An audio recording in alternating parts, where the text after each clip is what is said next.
चांद पर पिज्जा। रघु, एक जिज्ञासु और शरारती लड़का, हमेशा सितारों और अंतरिक्ष के बारे में सपने देखा करता था। उसकी कल्पनाओं की दुनिया इतनी बड़ी थी कि वह अक्सर सोचता, क्या चांद पर सच में कुछ है। एक दिन जब उसके वैज्ञानिक पिता ने उसे एक छोटी रॉकेट बनाने की किट दी, तो रघु ने ठान लिया कि वह खुद चांद की यात्रा करेगा। सप्ताहों तक मेहनत करने के बाद रघु ने अपनी रॉकेट तैयार कर ली। रात के समय जब पूरा गांव सो रहा था, रघु ने आसमान की ओर देखा और रॉकेट में सवार हो गया। 3 और 1 लॉन्च। उसने खुद ही गिना और कुछ ही देर में उसकी रॉकेट ने आसमान चीरते हुए चांद की ओर उड़ान भरी। चांद पर उतरते ही रघु ने चारों ओर देखा।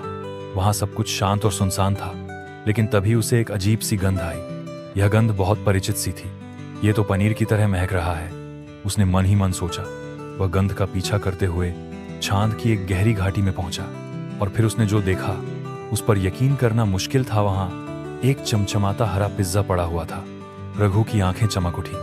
पिज्जा चांद पर, उसने हैरानी से कहा।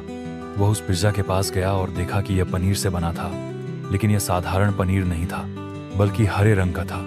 उसने एक छोटा सा टुकड़ा खाया और तुरंत ही उसकी ऊर्जा दोगुनी हो गई। यह पिज्जा न सिर्फ स्वादिष्ट था, बल्कि जादुई भी लग रहा था। तभी रघु ने एक अजीब आवाज सुनी।